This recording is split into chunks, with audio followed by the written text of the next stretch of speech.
بسم اللہ الرحمن الرحیم وبہ نستعین ولا حول ولا قوة الا باللہ العلی العظیم۔ قال اللہ تبارک وتعالی یا ایہا الذین آمنوا اتقوا اللہ وابتغوا الیہ الوسیلۃ وجاہدوا فی سبیلہ لعلکم تفلحون۔ اس آیت شریفہ میں اللہ رب العزت نے اللہ تک پہنچنے کا راستہ بتایا ہے۔ پہلی چیز اللہ تعالیٰ کی عظمت و احترام کا دل میں پیدا ہو جانا، جس کو تقوی اللہ کہا جاتا ہے۔ دوسری چیز ان وسائل کو تلاش کرنا اور حاصل کرنا جو رضا الہی کا سبب بنتے ہیں، یعنی دین و شریعت سے واقفیت حاصل کرنا ہے۔ اور تیسری چیز جب اس کا علم ہو جائے تو اس پر عمل کرنے کی تکلیف اٹھانا اور مشقت برداشت کرنا ہے۔ یہ تین کام کر لیں گے تو کامیاب ہو جائیں گے زندگی کے مقصد میں۔ پہلی چیز اتقوا اللہ، اس کو عام فہم انداز میں یہ سمجھ لیں، حق تعالی شانہ کی عظمت و احترام کا حق ادا کرنا۔ اسی میں اس سے ڈرنا بھی داخل ہے، اس میں اس پر ایمان لانا بھی داخل ہے، اس میں اس کی وحدانیت کا اقرار کرنا بھی داخل ہے۔ جتنے حقوق ہیں اللہ تعالیٰ کے، اتقوا اللہ کا مطلب ہے تحفظ حقوق اللہ، اللہ تعالیٰ کے حقوق کا تحفظ کرنا اور اس کا احترام اور اس کی عظمت کو ملحوظ رکھنا۔ یہ جامع ہے تمام تعریفوں کو۔ تو ایک یہ کرنا ہے ہمارے دل میں اللہ کی عظمت پیدا ہو جائے، ہمارے دل میں اس کی وحدانیت اور اس کی الوہیت، اس کی حاکمیت، اس کی خالقیت، اس کی مالکیت، سب چیزیں راسخ درجے میں پہنچ جائیں، دل کی گہرائی میں آ جائے۔ یہ اللہ کے حقوق ہیں جو ایک مومن کو ادا کرنے ہیں۔ تو یہ اللہ کا عظمت، اللہ کی عظمت ہمارے قلوب میں پیدا ہو جائے۔ وہ کتنے بڑے ہیں، کتنے محسن ہیں، ہم اس کے کتنے محتاج ہیں، وہ ہماری کتنی بڑی ضرورت ہے۔ یہ چیزوں پر غور کر کے اللہ تعالیٰ کا تقوی اختیار کرنا، اس کا حق عظمت اختیار کرنا۔ وابتغوا الیہ الوسیلہ کا مفہوم ہے اس تک پہنچنے کا راستہ تلاش کرنا۔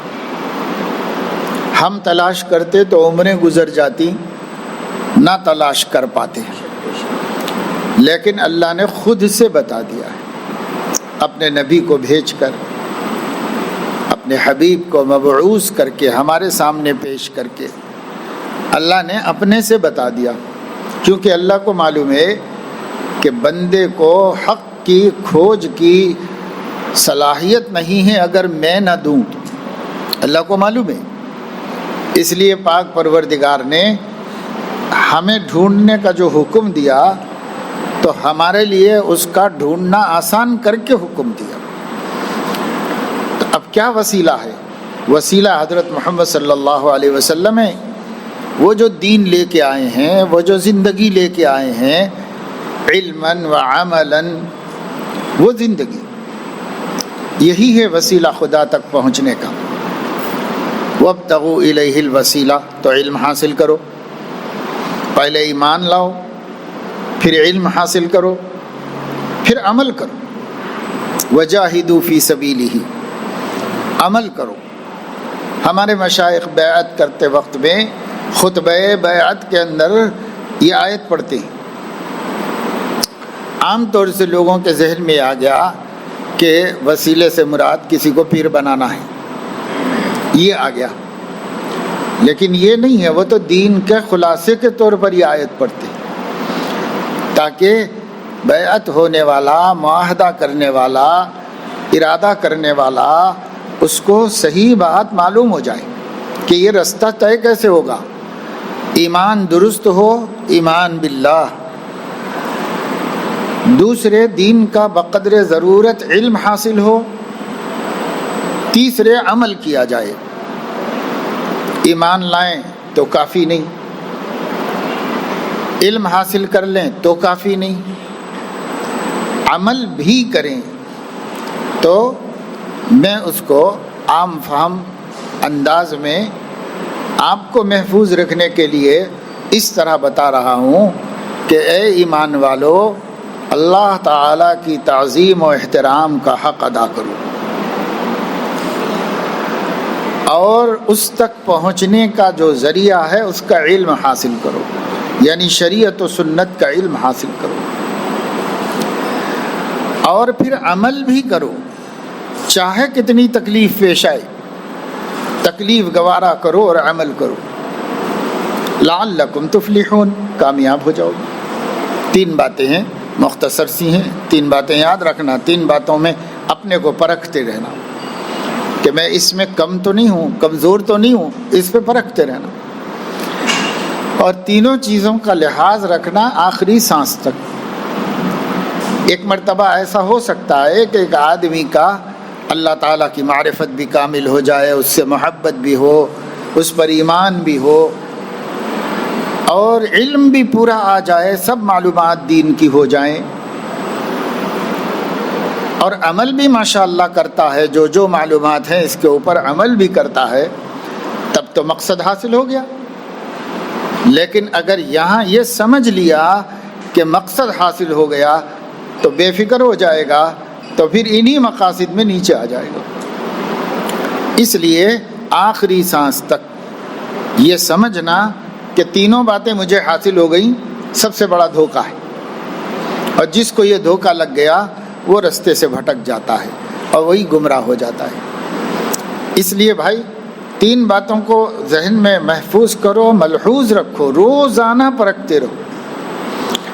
اللہ تعالیٰ کی تعظیم و احترام میں کوئی کوتاہی تو نہیں ہو رہی؟ اللہ تعالیٰ کے کسی معمولی حکم کو چھوڑ دینا بھی اس کی عزت میں کمی، اس کے احترام میں کمی۔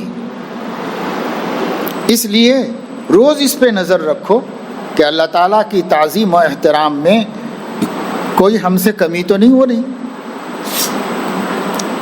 دوسرے یہ کہ علم سے کبھی مستغنی نہیں ہونا، اور عوام الناس کے لیے علم بڑھاتے رہنے کے واسطے علماء کی صحبت اختیار کرنا۔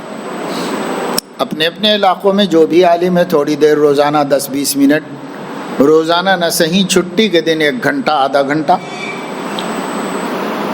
ہفتہ بھر آپ کو جو باتیں کھٹکیں، آپ کے جیب میں چھوٹی سی ڈائری رہنا چاہیے، ہر سالک کے جیب میں رہنا چاہیے، اور قلم بھی رہنا چاہیے۔ سستے مہنگے سے مطلب نہیں، مگر ہونا چاہیے۔ جو بات جب بھی کھٹکے اور محسوس ہو کہ اس سلسلے میں مجھے پورا علم نہیں ہے، اسے نوٹ کر لینا کہ یہ بات معلوم کرنا ہے، مجھے یہ بات پوچھنی ہے، اسے نوٹ کر لینا۔ جو نیا مسئلہ پیش آ گیا، پہلے سے ہمیں علم نہیں، نوٹ کر لینا اسے، اور ہر ہفتہ آدھے گھنٹے کے لیے کسی بھی عالم سے ملاقات کرنا۔ بہتر ہے کہ کسی ایک عالم کو منتخب کر لے،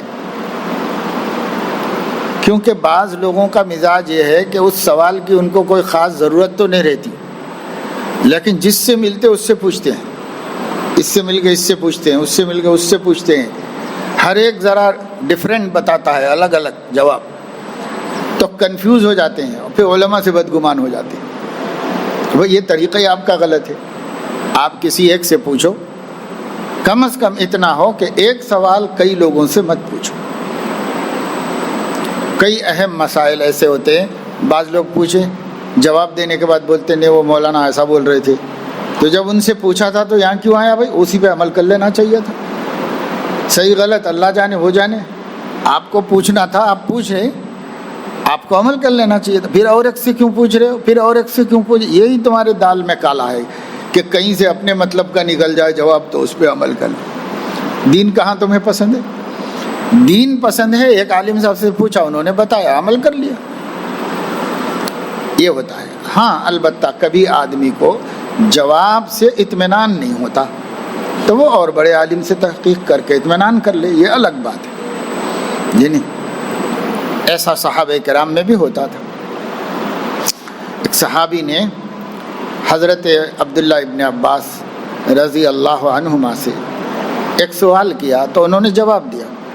انہوں نے کہا کہ عبداللہ ابن مسعود نے یوں فرمایا تھا۔ انہوں نے کہا کہ اللہ عبداللہ ابن مسعود پر رحم فرمائے، کبھی ملاقات ہو تو یہ کہہ دینا کہ میں نے ایسا جواب دیا ہے، بس ان سے کہہ دینا، پھر وہ جو فرمائے اس پہ عمل کر لینا۔ تو بتانے والوں میں بھی اتنی وسعت تھی، یہ اطمینان تھا کہ وہ بھی غلط نہیں بولیں گے، لیکن میں اپنے علم کے مطابق یہی صحیح جواب دے رہا ہوں، تو ان کے سامنے رکھ تو دو، پھر وہ کیا کہیں گے اس پہ عمل کر لو۔ بڑے آدمی، یہ چھوٹے تھے عمر میں، وہ بڑے تھے، یعنی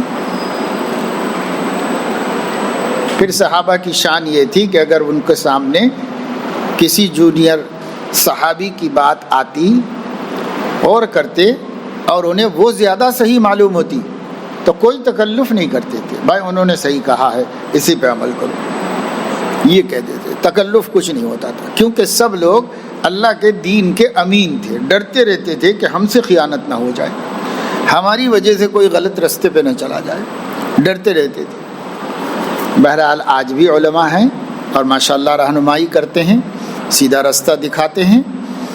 آپ روز نہیں مل سکتے، کوئی بات نہیں، اپنے پاس محفوظ رکھ لیا کرو سوالات کو، دماغ پہ بھروسہ مت کرو، ہاں جب ملوں گا تو پوچھ لوں گا بس، تو دماغ میں کہاں رہتی ہیں باتیں؟ دماغ اس زمانے میں یکسو نہیں ہے، دماغ میں 10 سوئیاں ٹھسے ہوئے ہیں، تو کہاں سے وہ یکسو رہے گا؟ سمجھا؟ تو اس لیے یہ سمجھنا کہ میں ذہن میں ہے نہ پوچھ لوں گا، ہو سکتا ہے بھائی جس وقت آپ کی ملاقات ہوئی اس وقت یاد نہیں آیا تو یہ ہفتہ نکل گیا، تو کیا فائدہ ہے؟ اس لیے آدمی کو چاہیے محفوظ کر لے، بات لکھ لے۔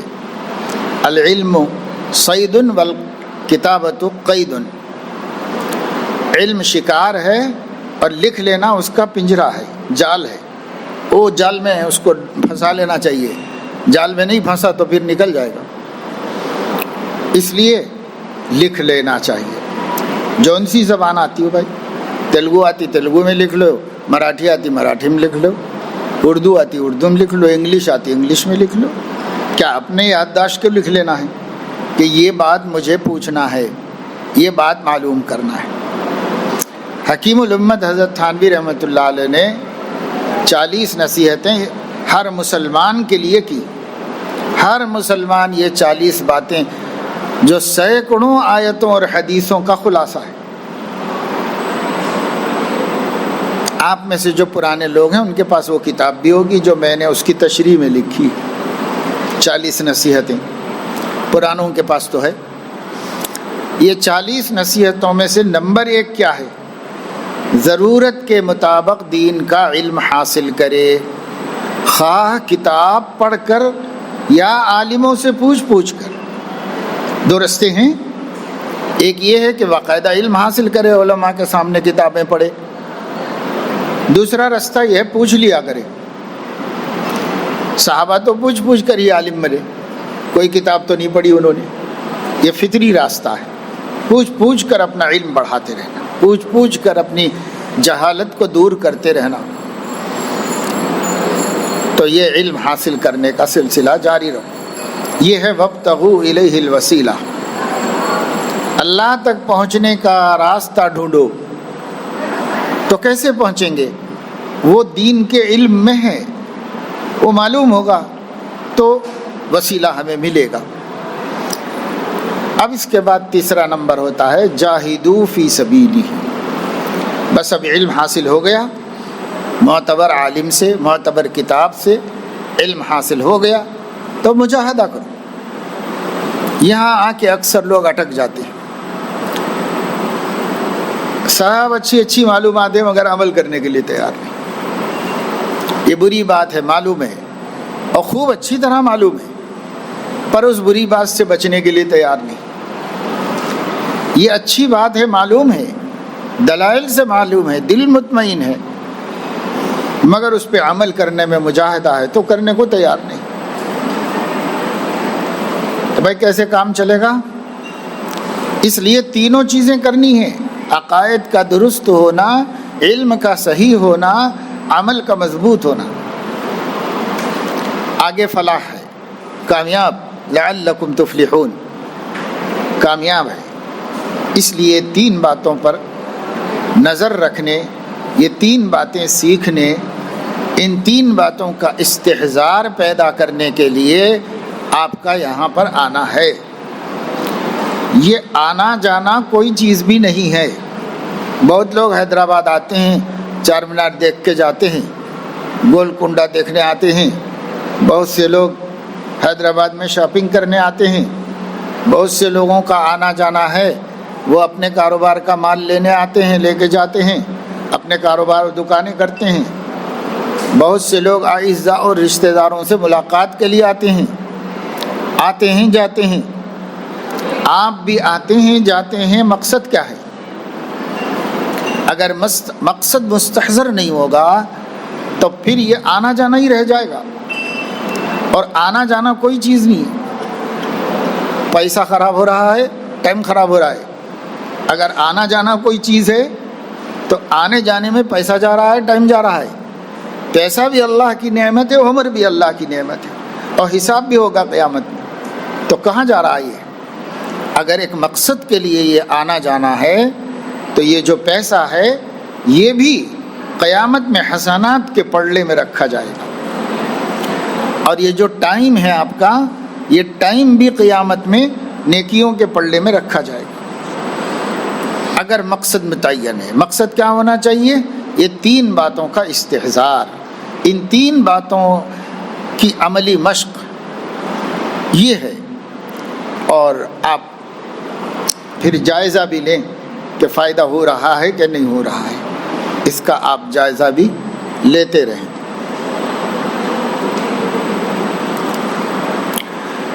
آپ جو ہے ٹیلی فون کا بل بھرتے ہیں یا ریچارج کرتے ہیں اور کمپنی سروس نہیں دے رہی ہے تو آپ کو فکر ہوتی ہے. آپ شکایت اندراج کراتے ہیں کہ صاحب سروس صحیح نہیں چل رہی ہے، مجھے بہت دشواری ہو رہی ہے. نہیں، آپ کرنٹ کا بل بنتے ہیں، بار بار بجلی جا رہی ہے، آپ شکوہ کرتے ہیں. ایک دو لوگوں سے نہیں سمجھتے تو گروپ لے جا کے احتجاج کرتے ہیں کہ صاحب ہم بل دے رہے ہیں، پھگٹ میں نہیں لے رہے ہیں، کیوں نہیں وقت پہ سپلائی ہو رہی ہے. یہ نہیں. تو آپ اپنی چیز خرچ کر کے اس کے بدل کو تلاش کرتے ہیں اور اس کے بدل کے بارے میں کوئی نقصان گوارا کرنا نہیں چاہتے. تو بھائی پیسہ خرچ کر رہے ہو، ٹائم لگا رہے ہو.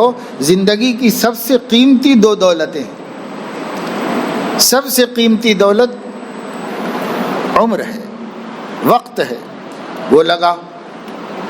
اور اس کے بعد سب سے قیمتی دولت پیسہ ہے، مال ہے، وہ لگ رہا ہے. یہ بھی لگ رہا ہے، یہ بھی لگ رہا ہے. سب سے قیمتی دولتیں خرچ ہو رہی. معاوضہ کیا ہے بھائی؟ بدلے میں کیا ملا؟ اگر بدلے میں ایمان بن رہا، یقین بن رہا، تب تو ٹھیک ہے. نہیں تو پھر غور کرنے کی چیز ہے کہ اتنا بڑا سرمایہ لگا کر پایا کیا میں. حضرت مصلح الامت شاہ وسیع اللہ صاحب رحمہ اللہ حضرت تھانوی کے عاجم خلفاء میں سے تھے. بہت بڑے بزرگ آدمی تھے، بڑی زبردست مصلح تھے. اگر آپ لوگ ان کی مجلس میں، ان کی خانقاہ میں رہنے کی ایک جھلک بھی سن لو گے تو روح کانپ جائے گی. جو نظر اور جو نگرانی جیل میں، قید خانے میں قیدیوں کی بھی نہیں کرتا ہوگا جیلر، حضرت کی نظر آنے والوں کے اوپر اتنی کڑی تھی، اتنی سخت تھی نہیں. اور بڑے بڑے لوگوں کو سزا تک مل جاتی تھی. بھری محفل میں 2-4 رگ بھی دیتے تھے حضرت، یہ نہیں، یہ بھی ہوتا تھا. مگر مخلصین گوارا کرتے تھے، اس کو آتے تھے، یہ نہیں. حضرت ہمارے حضرت مفتی سعید احمد صاحب رحمہ اللہ کے والد تھے حضرت مفتی محمود حسن صاحب رحمۃ اللہ علیہ، اکابر علماء ہند میں سے تھے. بڑی شان کے آدمی تھے علم و عمل کے اعتبار سے. حضرت شاہ وسیع اللہ صاحب رحمۃ اللہ علیہ سے ہی وابستہ تھے، تعلیم و تربیت حضرت سے لے رہے تھے. حضرت مفتی شفیع صاحب رحمۃ اللہ علیہ سے بھی تھے، لیکن وہ تو چلے گئے تقسیم میں پاکستان. تو ان کے بعد یہاں ہندوستان میں حضرت مصلح الامت سے وابستہ ہو، خط و کتابت کرتے تھے، جا کے رہتے تھے خانقاہ میں، وقت نکال کے کہاں جنوب سے سفر کر کے شمال جانا، اس زمانے کے سفر. اب تو ہوائی جہاز میں آسانی سے جا سکتے ہیں. اس زمانے کی ٹرینیں جو دلی تک 3 ساڑھے 3 4 دن میں پہنچاتی تھی، اس میں جاتے تھے، گئے رہتے تھے حضرت کے پاس. تو ان کے بھائی حضرت مولانا فضل الرحیم صاحب رحمۃ اللہ علیہ سے میں نے خود ایک مرتبہ سنا کہ ایک دن حضرت اوپر چلے گئے، اوپر رہتے تھے بالا خانے میں، اور مہمانوں میں سے حضرت مفتی صاحب کو بلایا کہ اوپر آؤ. تو وہ اوپر گئے تو حضرت بہت دیر ہو گئی، واپس نہیں آئی. معمول یہ تھا کہ بالا خانے میں بلاتے نہیں تھے کسی کو، کبھی کبھار کسی کو طلب کرتے تھے. گئے تو یہ لوگ انتظار کرتے رہے، دونوں بھائی ساتھ میں تھے، حضرت مفتی نثار احمد صاحب بھی اور یہ بھی، تینوں مل کے گئے تھے. دونوں انتظار میں رہے، بہت دیر ہو گئی، کیا بات ہے بھئی آئے نہیں. تو مولانا فرما رہے تھے کہ ہم لوگ ذرا سا 2-4 سیڑھیاں چڑھ کے جھانک کے تو دیکھیں اتنی دیر کیوں ہو گئی، کیا ہو گیا. تو تھوڑا سا گئے تو فرماتے ہیں کہ یہ منظر نظر آیا کہ حضرت مصلح الامت رحمۃ اللہ علیہ حضرت مفتی صاحب کا گریبان پکڑ کر دیوار میں ٹھونس کے دوسرے ہاتھ سے پٹائی کر رہے ہیں. تو وہ شان بھی تھی حضرت کی، حضرت مصلح الامت کی رحمۃ اللہ علیہ کی. اور پھر مجلس میں کسی کو بھی کھڑا کر کے پوچھتے تھے. ایک بڑے تاجر کو بمبئی سے آئے ہوئے تھے، ان کو کھڑا کیا اور فرمایا کہ تم لوگوں نے اپنے زندگیوں کو تو خراب کر ہی لیا ہے، اب میری خانقاہ برباد کرنا چاہتے ہو؟ فوری اپنا بستر لے کے نکلو یہاں سے، جاؤ، مجھے نظر نہیں آنا چاہیے.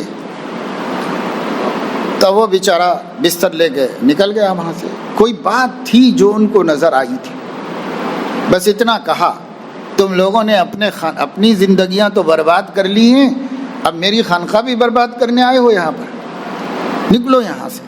بڑا تاجر تھا بمبئی کا، تو جانا ہی پڑا اس لیے کہ وہاں تو حکم حاکم تھا. بیگ لے کے گئے تو ایک صاحب سے کہا کہ ان کے ساتھ جاؤ، ان کو بستی میں بھی مت رہنے دو، کہیں اور جا کے نہ ٹھہر جائیں، اسٹیشن تک دیکھتے رہو، جب تک گاڑی نہ چھوٹ جائے نگرانی کرتے رہو ان کی. ایک آدمی کو پیچھے سے بھیجا. جب وہ گاڑی نکل گئی الہ آباد سے، تب واپس آ کے انہوں نے کہا کہ حضرت چلے گئے. کوئی چیز تھی، کوئی نظر تھی جو سمجھتی تھی، جو دیکھتی تھی. اتقوا فراست المؤمن. لیکن بعد میں اہل اللہ نے نرمی کا رویہ اختیار کیا، ورنہ صحیح طریقہ تو یہی ہے ٹھکانے لگانے کا. نفس کو ٹھکانے ایسے ہی لگایا جاتا ہے جی نہیں. حضرت حکیم اختر صاحب رحمۃ اللہ علیہ فرماتے تھے کہ جو گوشت ہڈی سے متصل ہوتا ہے مزیدار ہوتا ہے، اور جو سخت کڑے پیر کی صحبت میں رہتا ہے، جو کچھ نہیں بخشتا، تو وہی کامیاب بنتا ہے، کامل بنتا ہے۔ اب اہل اللہ نے بھائی لوگوں میں اتنی ہمت نہیں ہے، لوگوں میں اتنی قدر نہیں ہے، لوگوں کا حوصلہ پست ہو گیا ہے، تو خود ہی بھگتتے رہو بدعنوانیوں کو، مریدین کی غلطیوں کو۔ دیکھو حضرت کیسے ٹوک رہے تھے، ابھی آپ تعلیم الدین میں آداب دیکھ رہی تھی، اس کو ٹوکا اس کو ٹوکا، تم کون بولنے والے؟ میرے منہ میں زبان نہیں ہے، آپ کو کیا ضرورت ہے؟ آپ سیکھنے آئے ہو کہ دوسروں کو سکھانے کے لیے آئے ہو؟ یہاں کیوں کرتے ہو یہ سب؟ اس کو ٹوکا اس کو ٹوکا، اس کو بتایا، سب کے دماغ ٹھکانے رکھتے تھے۔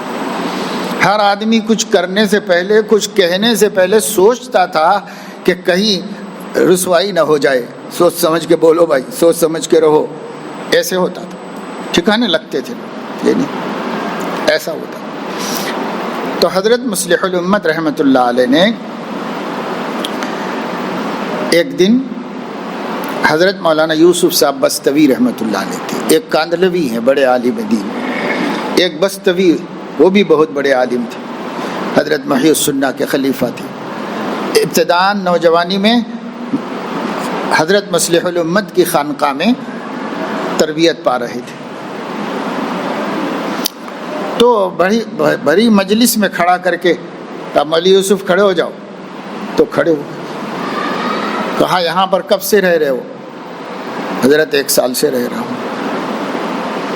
تو کیا مل رہا ہے؟ کیوں رہتے ہو؟ کیوں زندگی برباد کر رہے ہو؟ کیا پا رہے ہو یہاں رہ کر؟ تو 1-2 جواب نہیں دے پائے تھے، ان کو نکال باہر کیا حضرت جی۔ اب مولانا نے ایک بات کی، مولانا یہاں تشریف لاتے تھے، انہوں نے خود فرمایا، جب مجھ سے سوال ہوا تو میں نے کہا کہ حضرت ایمان بن رہا ہے، یقین مل رہا ہے، تو کہا کچھ ہو رہا ہے تو بیٹھو۔ یہ تھا استحضار کہ بھئی کیا مل رہا ہے، کچھ پتہ ہے؟ آنا جانا ہے خالی، یا کچھ پا رہے ہیں یا کھو رہے ہیں؟ زندگی تو شعور کا نام ہے، چوکنا رہنے کا نام ہے۔ اپنے نفس سے ہر وقت چوکنا رہو۔ RSS سے جتنا چوکنا ہے اس سے 100 گنا زیادہ اپنے نفس سے چوکنا رہو۔ اس کی بدماشیاں تو ان لوگوں سے بھی زیادہ ہے، ان کو بھی تو ان کا نفس ہی برباد کر رہا ہے۔ سب بدماش نفس سے بدماشیاں سیکھ رہے ہیں، ہمارے پاس بھی وہی نفس ہے، تو ڈرنا تو سب سے زیادہ اس سے چاہیے۔ تو اس لیے بھائی آوک جاوک نہ کرو، اور کچھ تجربہ کرنے کے لیے بھی مت آؤ۔ 1 مرتبہ آدمی جا سکتا ہے کہ بھئی مجھے نفع ہوتا ہے کہ نہیں ہوتا، نہیں ہوتا ہے، نہیں جانا چاہیے اس کو۔ اور جو جاتا ہے اسے مقصد متعین کرنا چاہیے، اور مقصد مل رہا ہے فبہا ونعمت، بہت اچھا۔ مقصد نہیں حاصل ہو رہا ہے تو اسے یہ جاننا چاہیے کہ وقت کا بھی اللہ حساب لیں گے اور پیسے کا بھی اللہ حساب لیں گے، یہ جاننا چاہیے۔ کیا حساب دیں گے بھی طے کر لیں، کیا حساب دیں گے اللہ کو؟ اللہ کو حساب دینا آسان کام ہے کیا؟ تو بھائی نیتوں کو درست کرو۔ یہ آیت شریفہ میں نے اسی لیے پڑھی آپ کے سامنے تاکہ آپ کو آپ کا مقصد معلوم ہو جائے۔ اور 3 باتیں اس میں نے بتا دی آپ کو، یہ 3 باتیں ہی حاصل ہے پوری زندگی کی فکروں کا، اور یہاں آنے جانے کا بھی یہی حاصل ہے۔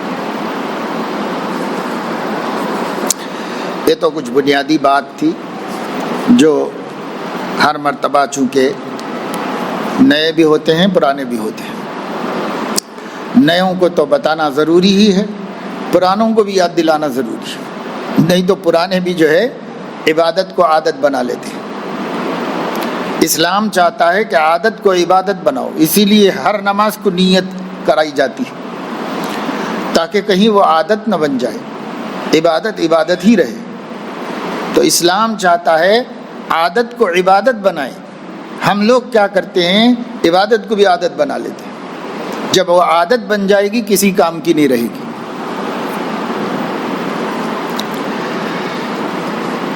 بسم اللہ تعالی سلام مسنون، سلام مسنون لکھنے کے بجائے السلام علیکم لکھیے، کہ بھائی سلام مسنون ہے کیا؟ یہ تو ٹائٹل ہوا، سلام مسنون ایک ٹائٹل ہوا، نام ہوا، سلام ہے کیا؟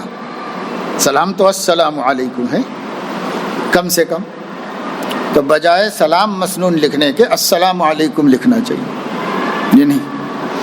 جیسے بجائے عقد مسنون لکھنے کے عقد مسنون طریقے پہ کرنا چاہیے۔ صرف عقد مسنون ولیمہ مسنونہ لکھنا کافی نہیں ہے، ابھی ولیمہ تو مسنون ہے ہی، لیکن ولیمہ مسنونہ لکھ کر ولیمہ رواجیہ کرنا یہ تو دھوکہ ہے، نفاق ہے، یہ نہیں ہونا چاہیے۔ ولیمہ مسنون ہے تو مسنون کرو۔ ایسے ہی سلام مسنون بولنے کا کیا فائدہ ہے؟ اس سے ثواب نہیں ملے گا، سلام مسنون لکھنے سے ثواب نہیں ملے گا، السلام علیکم لکھنے سے ثواب ملے گا، یہ نہیں۔ یہ غصہ اور نظر بد کا علاج کیا ہے؟ غصہ اور نظر بد اس زمانے کا سکہ رائج الوقت ہے، نہیں، سکہ رائج الوقت بولے تو حکومت کی کرنسی، اپنے ملک کی کرنسی۔ کرنسی ایسی چیز ہے کہ نہ امیر کا جیب خالی ہے نہ غریب کا جیب خالی ہے، ہر جگہ کہیں کم کہیں زیادہ ہر جیب میں کرنسی ہے۔ اتنے لوگ آپ لوگ یہاں بیٹھے ہوئے ہیں اور اتنے کے جیبوں میں کسی کے زیادہ کسی کے کم، مگر خالی کسی کا بھی نہیں ہوتا جیب، سب کے پاس کرنسی ہوتی ہے نا۔ تو غصہ اور بد نظری اس وقت کرنسی ہے۔ کون ہے جس کا اعمال نامہ اس سے خالی ہو رہا؟ ہر ایک کے اعمال نامے میں کھاتے میں کچھ نہ کچھ ہے، اور یہ دونوں میں ضرر کے اعتبار سے الگ الگ ضرر ہے، مگر ہے دونوں کا سب سے زیادہ ضرر۔ غصے سے اخلاق کی دنیا جل جاتی ہے، خاکستر ہو جاتی ہے، اور بد نظری سے دل کی دنیا اندھیری ہو جاتی ہے، نور قلب بجھ جاتا ہے۔ تو بد نگاہی دل کی دنیا کو ویران کرتی ہے، اور غصہ شرافت و اخلاق کی دنیا کو ختم کر دیتا ہے۔ غصے والے آدمی کی لوگ بڑی عزت بھی کرتے ہیں، لیکن یہ عزت نہیں ہوتی، یہ خوف ہوتا ہے، خوف، کیا کر دیں گا یہ آدمی بول کر ڈر کے لوگ جو ہے، یہ محبت نہیں۔ جو احترام قلب کی محبت اور عظمت کی بنیاد پر کیا جائے یہ عزت ہے، اور جو احترام ڈنڈے کے اور غصے کے ڈر سے کیا جائے یہ کسی کی عزت نہیں۔ ایسا آدمی ادھر پلٹتے ہی پھر وہی شخص اس کے بارے میں کچھ ایسا تبصرہ کرے گا جو بے عزتی کا سبب ہے۔ سامنے تو نہیں بولے گا، سامنے ڈر لگا ہوا ہے اس کا، یہ نہیں۔ یہ ایسا ہی ہے جیسا کہ عربی کا ایک بہت بڑا شاعر تھا، وہ بادشاہ کا شاعر تھا، فرزدق اس کا نام تھا۔ وہ بادشاہ کے دربار کا شاعر تھا، اس کا کام ہی بادشاہ کی تعریفیں کرنا ہوتا تھا، اور رائے کو پربت بنانا، اس کے عیوب کو خوبیاں بنانا، کمال کیسے کرتے تھے اس زمانے میں شعراء بادشاہ کی تعریف۔ ایک درباری شاعر بادشاہ کے بارے میں، عربی کا شاعر ہے، بادشاہ کے بارے میں کہہ رہا ہے کہ اگر آپ کو پیدا نہ ہونا ہوتا تو ماں حوا بانجھ ہوتی۔ آپ پیدا ہونے والے تھے اس لیے ان کو اس لائق بنایا گیا کہ بچے پیدا ہو سکیں۔ تو ایسے ہوتے ہیں درباریوں کی خوشامدی شاعری۔ فرزدق بھی ایک دربار کا شاعر تھا، مگر قادر الکلام عربی کا شاعر تھا، نام روشن ہے اس کا ادب کی دنیا میں۔ اپنے بادشاہ کے ساتھ حرم شریف میں طواف کر رہا تھا کعبۃ اللہ کا۔ تو بادشاہ کے لیے درباری تھے ڈنڈے ونڈے لاٹھی لے کے اطراف میں، تو وہ رستہ بنا رہے تھے، تو وہ طواف کر رہا تھا، رستے بنا رہے تھے بڑی مشکلوں سے۔ عوام کس کی کون سنتا ہے حرم میں؟ ہر ایک اپنے خدا کا دیوانہ ہے. کوئی ترم خواہ ہوگا ہم کو کیا دیکھنا ہے اس کی طرف؟ وہ اپنے میں تھا. اور وہ اس زمانے میں تو جو وہاں پہنچ جاتا بس اللہ ہی کا ہو جاتا. تو سب اپنی دھن میں تھے. کسی کو بادشاہ کے ہونے کا احساس بھی نہیں تھا. تو زبردستی لوگوں کو رستہ بنا کے دینا پڑ رہا تھا تاکہ جلدی طواف ہو جائے اور جلدی چلے جائے. اتنے میں تھوڑی اچانک کوئی بندہ آیا مطاف میں، اور جب اس نے طواف کرنا شروع کیا حجر اسود پر پہنچ کر، تو لوگ جو ہیں وہ ایک سائیڈ میں ہو گئے. کعبۃ اللہ سے سب ہٹ گئے، ادھر سب دور دور ہٹتے چلے گئے. اور وہ بندہ جلدی جلدی بالکل کعبے کے اطراف سے طواف کر لے رہا. بادشاہ نے پلٹ کے دیکھا کہ سب یہ کون ہے جس کے لیے کچھ کرنا ہی نہیں پڑ رہا انتظام، لوگ خود ہی کر دے رہے ہیں انتظام سے. یہ ایسا کون مقبول بندہ ہے بھائی؟ پلٹ کے دیکھا تو جانتا تھا، پہچان لیا لیکن انجان بن گیا کیونکہ اس کی ذلت ہو رہی تھی. تو انجان بن کے کہنے لگا کہ یہ کون صاحب ہے بھائی؟ ایسا لگتا ہے کہ بادشاہ تو یہی ہیں، سب لوگ انہی کے فرما بردار ہیں، انہی کے لیے رستہ بنا کے رکھ دیے ہیں سب جانے کے لیے. یہ کون صاحب ہے؟ تب فرزدق نے برجستہ 100 شعر کہے. یہ حضرت سیدنا علی زین العابدین رحمہ اللہ حضرت علی کے نواسے تھے، اور مومنین کے قلوب میں ان کی عظمت تھی، آنکھوں کی ٹھنڈک تھی.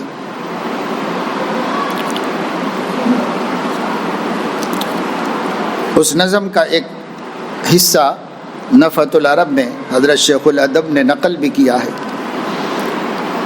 بہت زبردست تعریف کی، آل رسول کی تعریف کی، بہت زبردست تعریف کی کہ یہ آل رسول ہے، ان کا کیا مقام ہے، تم کیا سمجھتے ہو ان کو.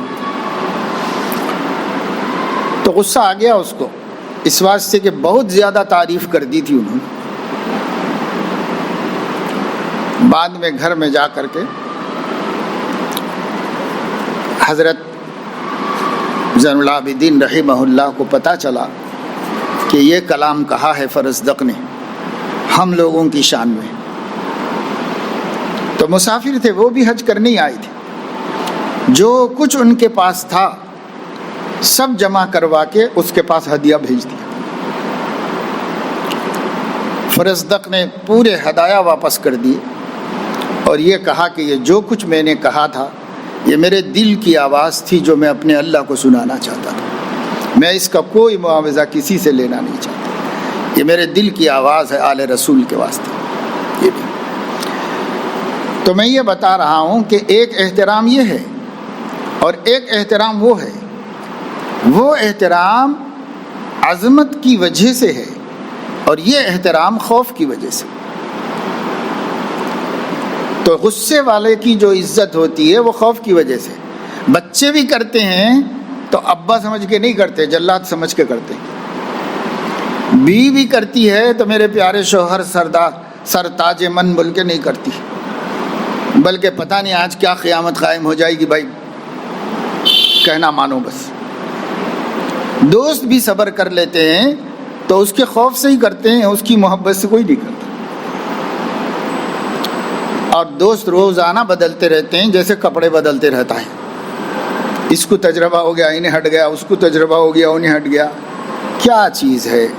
کیوں غصہ آدمی کو؟ کس چیز کا غصہ؟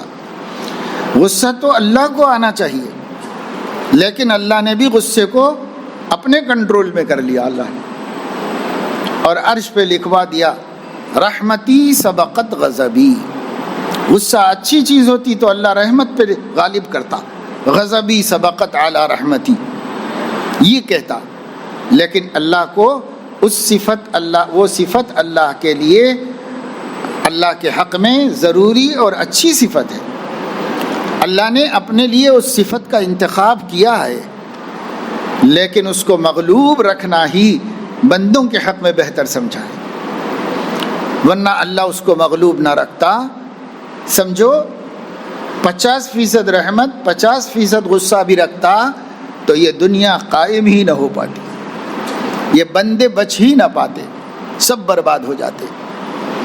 اس لیے اللہ نے آدھا آدھا بھی نہیں رکھا، ہے تو 100% ہر صفت اللہ کی، لیکن یوز کیسے کرتا ہے؟ تو رحمت کو غالب رکھ کر غضب کو مغلوب کر کے استعمال کرتا ہے۔ آخری ضرورت میں دیکھو فرعون پر جب غصہ ہوا تو کیا ہوا، نمرود پہ جب اللہ غصہ ہوا تو کیسا؟ حضور نے فرمایا اگر اہل نجران، عیسائی نجران کے میرے مباہلے کو قبول کر لیتے تو اللہ تعالیٰ ان کی بستیوں میں انسان تو انسان، ایک پرندے کو بھی زندہ نہ چھوڑتا، کیونکہ اللہ کو غصہ آ جاتا، اور جب اس کا غصہ آتا ہے تو پھر کوئی بچ نہیں سکتا۔ اس لیے میرے عزیزو دوستو، غصہ بری چیز ہے، ہمارے حق میں بری چیز ہے۔ صفت کے لحاظ سے، ایک انسانی صفت ہونے کے اعتبار سے غصہ انسان کی ضرورت ہے، اس لیے اللہ نے انسان میں رکھی ہے۔ وہ جو حضرت امام شافعی نے فرمایا جس کو غصہ نہیں آتا وہ گدھا ہے، اس کا یہ مطلب ہے کہ اگر غصہ نہیں ہوگا اور گھر میں آئے گا اور دیکھے گا کہ اس کی بیوی کسی کے ساتھ بیٹھ کے دل لگی کر رہی ہے تو غصہ ہی نہیں آئے گا، تو پھر تو یہ شخص دنیا کا سب سے ذلیل انسان بن جائے گا۔ غصہ تو آنا چاہیے، غصہ آئے تو کریں کیا، وہ کرنے سے پہلے عقل ہونی چاہیے، ورنہ غصہ نہ آنا تو کمزوری ہے، غصہ نہ آنا بے حیائی ہے، غصہ نہ آنا آدمیت میں نقص ہے، عیب ہے۔ اور انسانیت یہ ہے کہ غصہ تو آئے گا، اسے کرنا کیا چاہیے وہ طے کر کے کرتا ہے۔ غصے میں جو جی میں آیا بول دے، غصے میں جو سمجھ میں آیا کر دے، تو پھر وہ حیوان ہے، انسان نہیں۔ جانوروں میں ایک جانور ہے، شیر سوچتا ہی نہیں کہ کیا کرنا چاہیے، بیل سوچتا ہی نہیں کہ کیا کرنا چاہیے، بس غصہ آ گیا سینگے لڑا لڑا کے خون خرابہ کر دیتا ہے۔ بوکڑ کو غصہ آ گیا تو خون خرابہ کر دیتا ہے، کسی کی نہیں مانتا، کسی کی نہیں سنتا، مالک بیچ میں آ جائے تو بھی ادھر ادھر سے گھوم کے پھر لا کے لگاتا ہے، لڑاتا ہے سر اس کا سب جگہ۔ ایسے غصے والے بچے بھی کرتے ہیں گھر میں، ماں باپ بھی ادھر سے ادھر کریں تو پھر ادھر سے پلٹ کے آ کے لڑتے ہیں۔ جی بعض بچے ماں باپ ہی سے لڑنے کے لیے کھڑے ہو جاتے ہیں، ایسے ہوتا ہے، سمجھ سے باہر ہے۔ ایک چھوٹا سا بچہ، ابھی میں سفر سے آ رہا تھا احمد آباد ایئرپورٹ پر، بورڈنگ کی لائن میں تھا، ایک ماں بہت پریشان تھی، وہ اتنا سا بچہ ہے چھوٹا سا گود میں، اس سے پریشان ہے، وہ کچھ کرنا چاہتا ہے، اگر نہ کرنے دیا جائے تو بڑا بھڑ تھپڑ مار رہا اماں۔ اور جو دوسرے لوگ ہیں سب رحم کھا کے بعد میں کسی نے اس کو بلا کے پہلے بھیج دیا کہ جا کے بیٹھ جا بھائی اندر سکون سے، یہ تو سنبھلتا ہی نہیں۔ تو ایسے بچوں میں کہاں سے آتا ہے؟ اماں بابا سے ہی آتا ہے، کیونکہ بچوں میں شکل جب ماں باپ کی آتی ہے تو صفات کس کی آئیں گی؟ صفات بھی انہی کی آتی ہے۔ شکل تو ماں باپ کی ہوتی ہے، کوئی بچہ اماں پہ جاتا ہے، کوئی بچہ باپ پہ، آپ بولتے ہیں ددیال میں گیا، نانیال پہ گیا بولتے ہیں، تو کوئی ماں جیسی شکل لے کے آتا ہے، کوئی باپ جیسی شکل لے کے آتا ہے۔ تو صفات کس کی لے کے آئے گا؟ صفات بھی یا تو ان کی ہوگی یا تو ان کی ہوگی، دونوں کا مرکب ہے، اس لیے دونوں میں سے کسی کی صفت ہوگی، اچھی ہوں گی بری ہوں گی، ان کی آئیں گی۔ غصہ اب اگر آپ کو آ گیا ہے تو علاج کیا ہے؟ حضرت تھانوی رحمۃ اللہ علیہ بہشتی زیور کے 7ویں حصے میں صفات رذیلہ کا علاج لکھے۔ وہ گھروں میں رہتی تو ہے، پڑھتے وڑھتے کوئی نہیں، اس لیے بہشتی زیور کے 7ویں حصے میں جہاں انہوں نے صفات رذیلہ کے عنوانات بنا کر اس کی تعریف بھی کی ہے کہ غصہ کہتے کس کو ہیں، غصے کا نقصان کیا ہے، غصے کا علاج کیا ہے۔ تینوں باتیں وہاں پر غصے کے بیان میں حضرت نے لکھ دی. غصے میں عقل ٹھکانے نہیں رہتی، یہ ہے اس کا نقصان. غصے میں عقل ٹھکانے نہیں رہتی، اس لیے زبان سے بھی جا بے جا نکل جاتا ہے اور ہاتھ سے بھی زیادتی ہو جاتی ہے. یعنی بعض لوگ اپنی اولاد کو ایسا مارتے ہیں کہ عیب دار ہو جاتی ہے اولاد، عمر بھر اس کا عیب اس کے باپ کے ظلم کو یاد دلاتا رہتا ہے. بعض لوگ ایسی پٹائی کرتے ہیں کہ جان نکل جاتی ہے. ایسے بھی جلاد قسم کے باپ ہیں سماج کے اندر موجود، ہاتھ پیر ٹوٹ جاتے ہیں.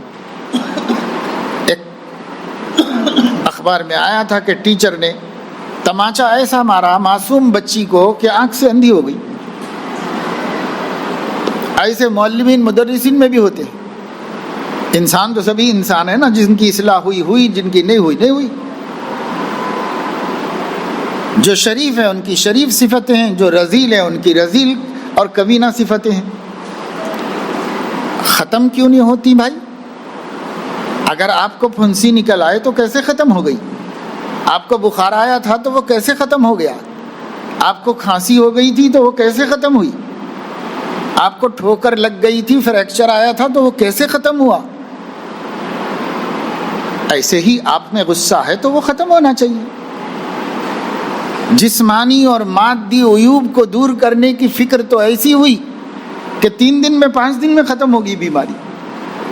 بڑی بڑی بیماریاں مگر لگے ہوئے ہیں اس کے پیچھے، وہ ختم ہو.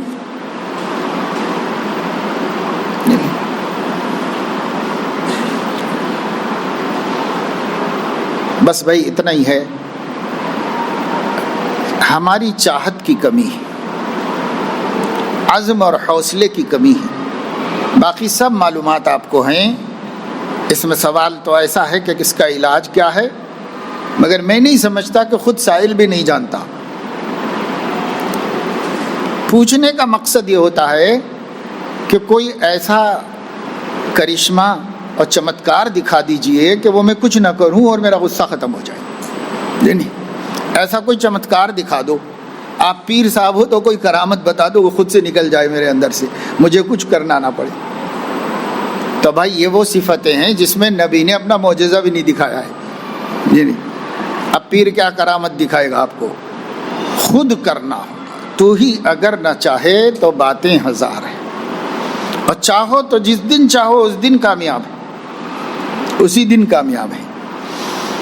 یہ طے کر لینا کیا بڑا کام ہے کہ جس وقت غصہ آئے گا میں نہ زبان کھولوں گا نہ ہاتھ اٹھاؤں گا، کچھ نہیں کروں گا. میں واپس چلا جاؤں گا یا میں بستر پہ جا کے لیٹ جاؤں گا. اندر سے ابال آتا رہے کہ کچھ بولوں، نہیں بولوں گا. کیا مشکل کام. ہمارے حضرت محی السنہ رحمہ اللہ جب ہم لوگ پڑھتے تھے ابتدائی زمانے میں تو چھڑی سے باقاعدہ سزائیں دیتے تھے. طلبا سزا دیتے تھے چھڑی سے، اور وہ چھڑی سے سزا دینے کیا ان کو حق تھا، اس لیے کہ وہ اپنے نفس پر مکمل کنٹرول رکھتے تھے. تو ایک چھڑی آستین میں لے کے آتے تھے، دکھا کے بھی نہیں لاتے تھے، آستین میں رہتی تھی چھڑی. اور وہیں جا کر جس طالب علم نے استاد کی گستاخی کی، پڑھنے پڑھانے کی کمیوں پر سزا نہیں دیتے تھے، بدتمیزیوں پر، بد اخلاقیوں پر سزا دیتے تھے. تو جا کے لٹاتے تھے، یا تو ہتھیلی پر 1-2 چھڑی مارتے تھے یا لٹا کے تلووں پہ مارتے تھے. بس 2 جگہ. حیدرآباد کے بعض رئیس لوگوں کے بچے بھی تھے. اب وہ نوابانہ انداز تھا، زبان پہ گالیاں تھیں. تو کئی دفعے ہم نے دیکھا کہ ایک چھڑی پڑتے ہی اس نے کوئی گالی دے دی، دوبارہ نہیں مارتے تھے، دوسری نہیں مارتے تھے. کیوں؟ کہ اب نفس کا مسئلہ آ گیا ہے. جب نفس کا مسئلہ آ گیا ہے تو کیسے قیامت میں ثابت ہوگا کہ دوسری والی اس میں اپنی انا کا مسئلہ نہیں تھا، صرف اس کی تربیت کا مقصد تھا. ایسا ہوتا ہے۔ آج کل ماں باپ بھی بچوں کی پٹائی کرتے ہیں، تو جب وہ بچے اس کے جواب میں بدتمیزی اور غصے کا اظہار کرتے ہیں تو اس کے بعد کی پوری پٹائی خدا کو حاضر ناظر جان کر سمجھ لیں کہ وہ نفس کے لیے ہوئی ہے یا ان کی تربیت کے لیے ہوئی، سمجھ لیں۔ اگر ان کی تربیت کے لیے ہوتی تو ضرورت ہی نہیں تھی، اس لیے کہ اب ہوگی بھی نہیں اس کی تربیت پٹائی سے۔ اب اس کو افہام تفہیم کی ضرورت ہے، سمجھانے کی ضرورت ہے۔ اور اگر اپنی انا کی تسکین کہ بھائی اپنا غصہ ٹھنڈا ہو جائے، تو کسی کا غصہ تو کسی کی جان نکلنے تک بھی ٹھنڈا نہیں ہوگا۔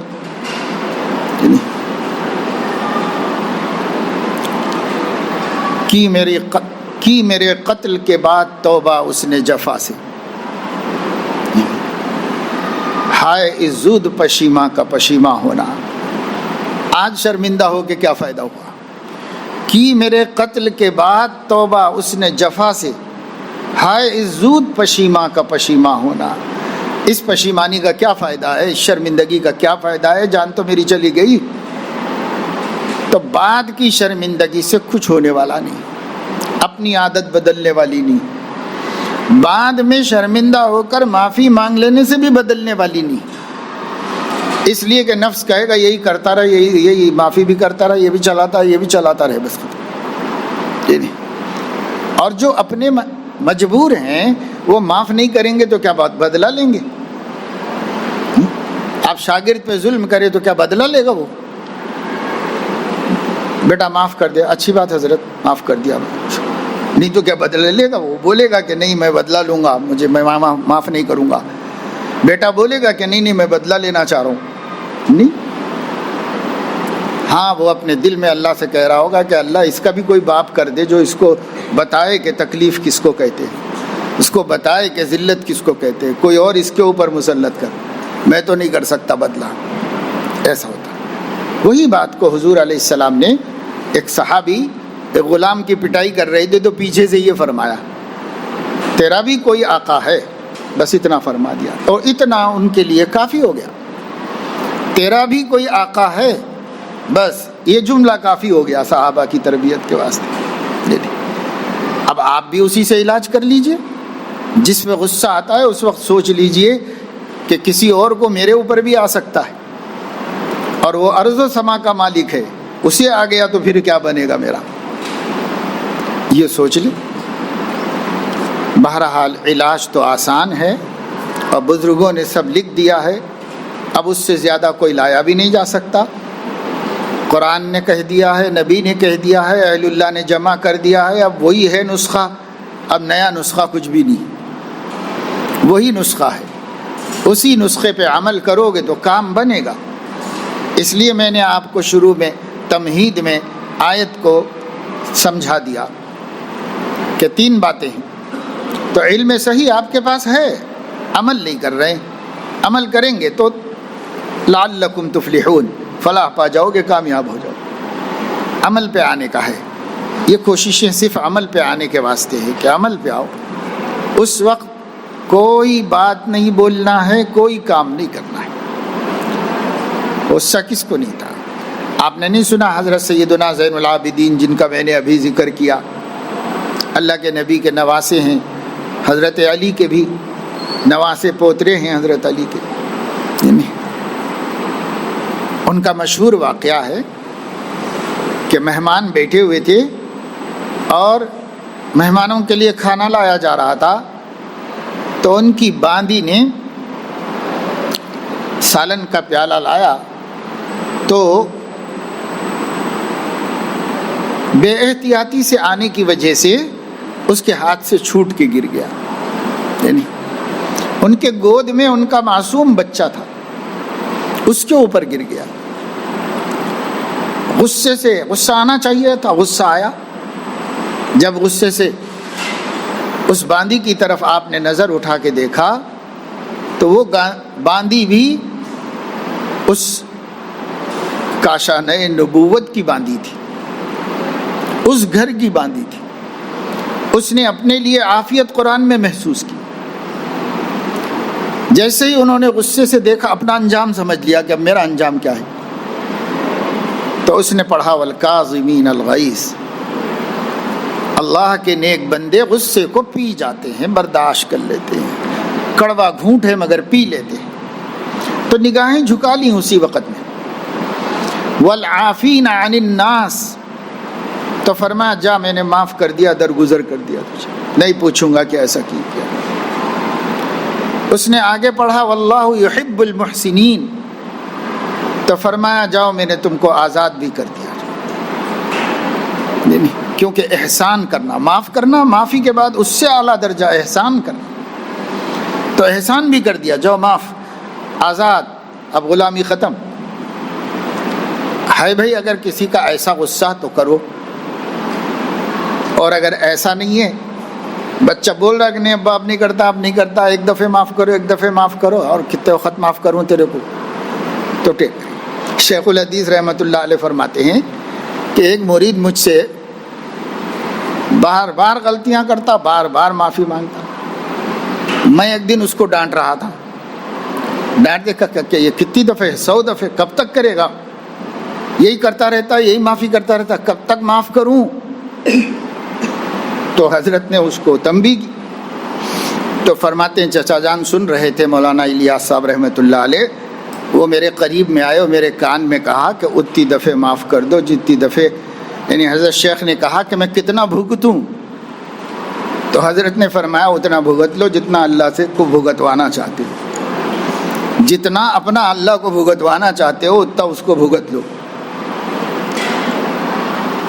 بڑے لوگ تھے، اپنی باتیں بھی لکھ دیتے تھے تاکہ کسی کو فائدہ ہو جائے، کسی کو نفع ہو جائے، اور مولانا نے یہ نہیں سوچا کہ بہت بڑا شیخ الحدیث ہے میرا بھتیجا، حالانکہ مسئلے مسائل سب ان سے ہی پوچھتے تھے، لیکن ایک اچھی تربیت کی بات تھی تو برابر ذکر کیا اور برابر ٹوکا اور بتایا کہ اتنا بھگت لو جتنا اللہ سے بھگتوانا چاہتے ہو، اتنا بھگت لو۔ بس ہم تو یہ چاہتے ہیں کہ ہمارے اللہ میاں تو 1 کروڑ غلطیاں بھی ہو تو معاف کر دیں، تو کچھ اپنے اندر بھی اس کا حوصلہ بناؤ۔ ایک ہے تربیت کرنا، ایک ہے معاف کرنا۔ تربیت کے طریقے سوچ سوچ کر تربیت کی جائے، کیا چیز ہے۔ بچے اگر ضدی ہو رہے ہیں تو میں بھی تو ضدی ہوں، تبھی جا کے ان لوگوں کو ضد نہیں ختم ہو رہی ہے، میں اپنی ختم کروں تو اللہ ان کی ختم کر دے گا۔ یہ عرض کرنا یہ ہے کہ معاملات میں پابندی سے نہیں ہو پا رہا، دل چاہا تو کر لیتا ہوں، دل نہیں چاہا تو نہیں کرتا ہوں، کبھی کبھی گناہ بھی ہو جاتا ہے۔ خصوصی دعاؤں کی گزارش ہے، اصلاح کی گزارش ہے، دعا تو ضرور کریں گے، سب کے لیے کرنا چاہیے، ہر ایک کو ایک دوسرے کے لیے ضرور دعا کرنا چاہیے، دعا تو ضرور کرتے ہیں۔ اللہ تعالیٰ نفس کے اس مکر کو سمجھنے کی توفیق عطا فرمائے، اور اللہ نے استقامت و پابندی کا جو طریقہ سکھایا ہے اس طریقے سے استقامت کرنے کی توفیق عطا فرمائے، اور وہ یہی ہے کہ دل چاہا تو کر لیتا ہوں، دل نہیں چاہا تو نہیں کرتا ہوں، یہ ختم کر دو۔ دل کو اپنا خدا مت بناؤ، خدا ہی کو اپنا خدا رہنے دو، بس اس کا جو حکم ہے اس حکم پہ عمل کرو۔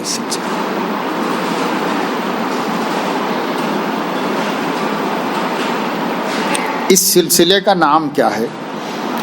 ہمارا سلسلہ جو ہے سلاسل اربعہ میں داخل ہے، اور غالب طور پر ہمارے مشائخ چشتیہ ہیں۔ خواجہ معین الدین اجمیری چشتی رحمۃ اللہ علیہ سے جو سلسلہ فیض جاری ہے، اوپر اللہ کے نبی تک، نیچے ان کے نام سے منسوب ہے۔ یہ چشتیہ سلسلے کہلائے جاتے ہیں۔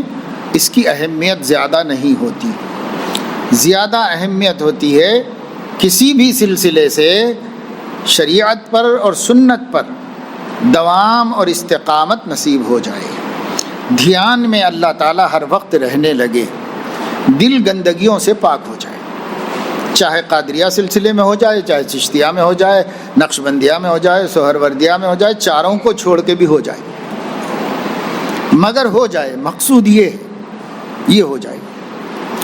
فحش خیالات زیادہ آتے ہیں، کیا کروں؟ فحش خیالات فحش ماحول کی وجہ سے آتے ہیں، فحش مناظر کی وجہ سے آتے ہیں، فحش آوازوں کو سننے کی وجہ سے آتے ہیں۔ اس لیے اس کا حل یہ ہے کہ پاکیزہ ماحول میں رہنے کا اہتمام کرو تاکہ پاکیزہ خیالات آئیں. جیسے ماحول میں رہے گا ویسے خیالات آتے ہیں. خواب بھی ویسے ہی دیکھتا ہے. آپ نے سنا ہوگا کہ بلی کے خواب میں چچڑے، کیونکہ وہ عمر بھر چچڑے ہی تلاش کرتے رہتی ہے، تو اب سو جائے گی بھی تو وہی دکھیں گے اس کو. تو ہم جیسے ماحول میں رہیں گے، جیسی مصروفیات میں رہیں گے، ہمیں خیالات بھی ویسے آئیں گے، خوابات بھی ویسے ہی آئیں گے. تو اس وجہ سے اپنا ماحول چینج کرنا چاہیے. گھروں میں بے پردگی عام ہے.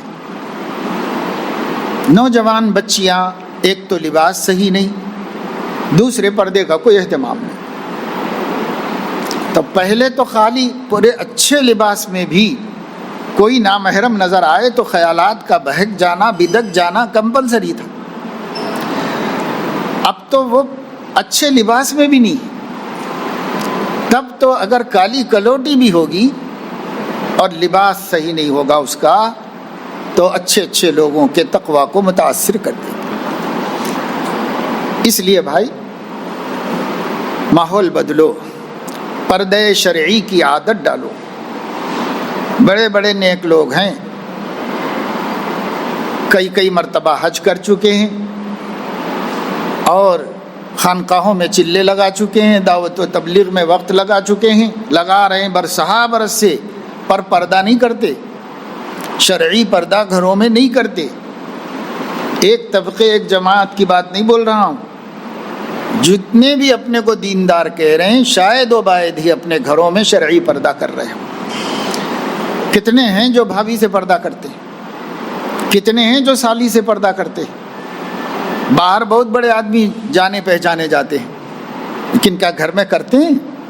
چچا زاد، خالہ زاد، پھوپھی زاد، مامو زاد، بہنیں سب نامحرم ہیں. کتنے مریدین ہیں جو بڑے بڑے شیوخ سے لگے ہوئے ہیں، لیکن کیا گھر میں یہ مجاہدہ کر رہے ہیں؟ یہ ماحول بنایا ہے انہوں نے کہ بھئی کوئی نامحرم کو دیکھیں گے نہیں. ادھر سے مشکل ہے کہ بھئی دوسروں کو ہم نہیں پابند کر سکتے، لیکن ادھر سے کیا مشکل ہے؟ میں تو میرے قابو میں ہوں، مجھے عمل کرنے میں کیا مشکل ہے؟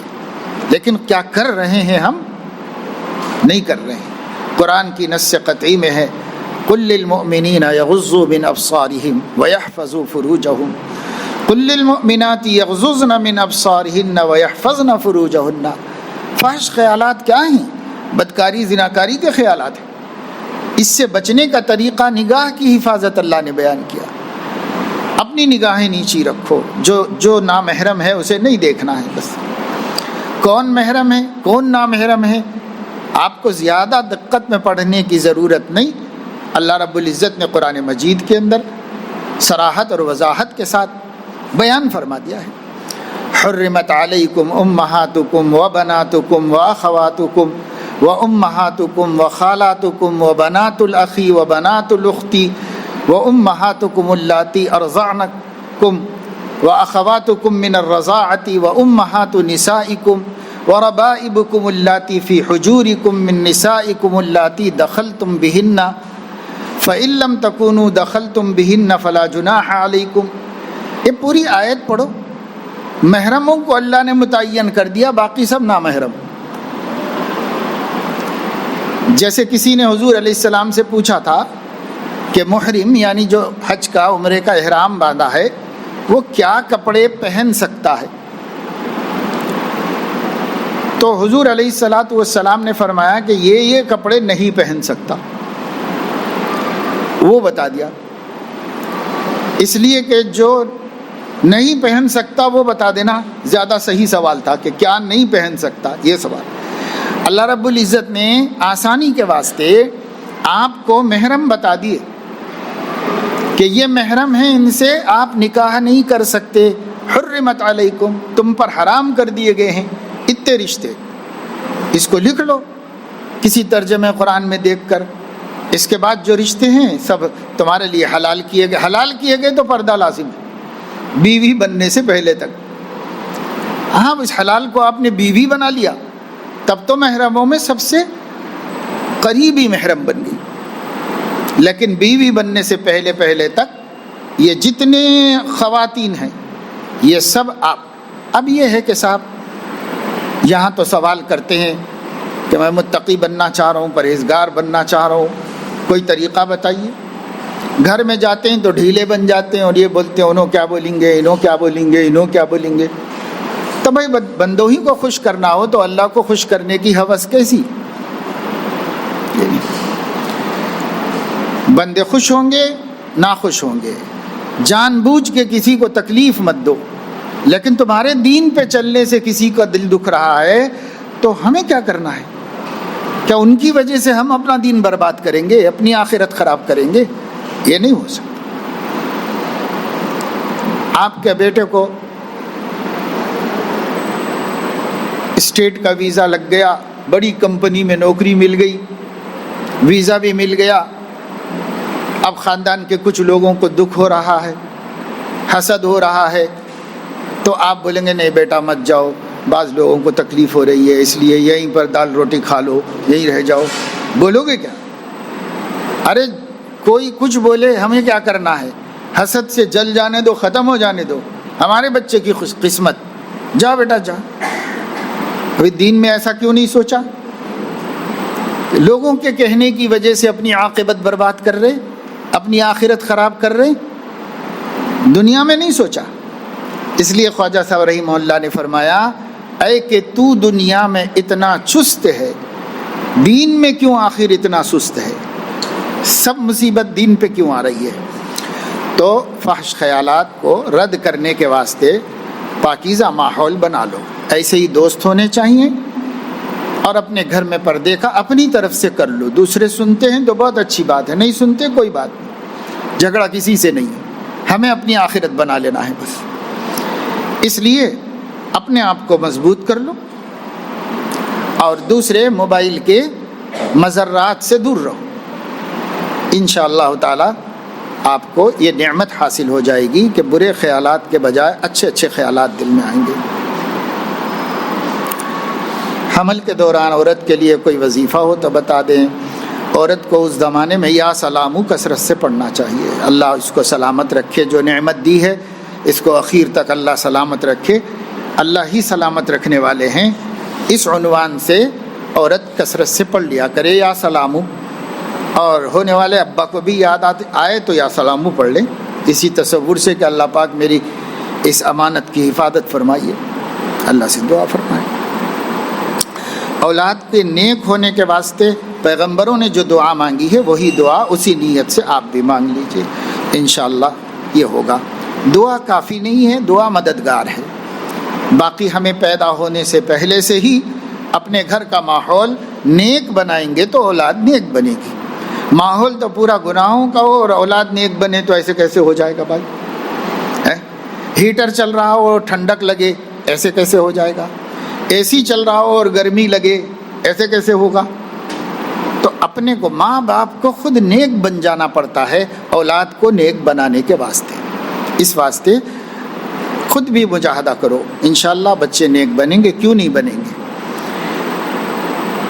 ذکر کے وقت کیا تصور کروں کہ دل ذکر میں لگے، اللہ کا نام لے رہے ہو تو اللہ تعالیٰ کا تو کوئی شکل ہے نہیں کہ آپ اس کا تصور کریں، اللہ تعالیٰ کی عظمتوں کا تصور کر لیجیے بس۔ اللہ میرا ایک اللہ ہے جو بہت بڑا ہے، بہت عظیم ہے، ہر گمان ہر خیال سے بلند و بالا ہے، بس اس کا تصور کر لو۔ اور یہ تصور کر لو کہ عرش سے، چونکہ اللہ پاک عرش پر مستوی ہیں تو عرش الہی سے، عرش مخلوق ہے اس کا تصور کرنے میں کوئی حرج نہیں، عرش الہی سے ایک نور میرے قلب میں پیدا ہو رہا ہے، توحید کا نور۔ جب لا الہ الا اللہ کہو تو یہ تصور کرو کہ شرک کی ظلمت میرے دل سے نکل رہی ہے، بس اس میں کوئی حرج نہیں، ایسا کر لے سکتے۔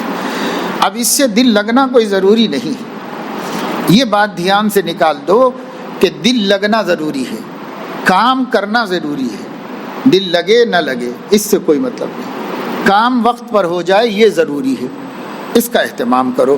دل لگے تو خدا کا شکر ادا کرو، دل نہ لگے تو یہ یقین رکھو کہ دوگنا اجر اللہ تعالیٰ عطا فرمائیں گے۔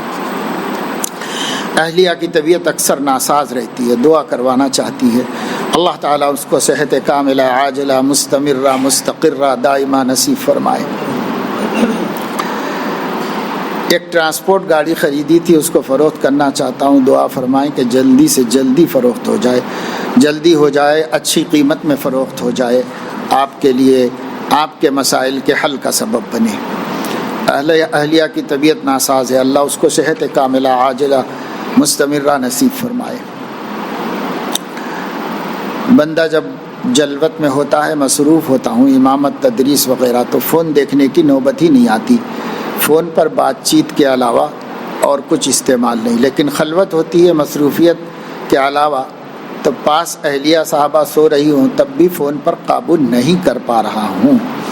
جیسے بھائی باہر لوگوں سے شرما کر ہم نے غلط کام نہیں کیا، بیوی سے تو شرمانا چاہیے نا، اس سے بھی شرمائیں، وہ بھی ایک لوگ ہے، لوگوں میں سے ایک لوگ نہیں ہے وہ۔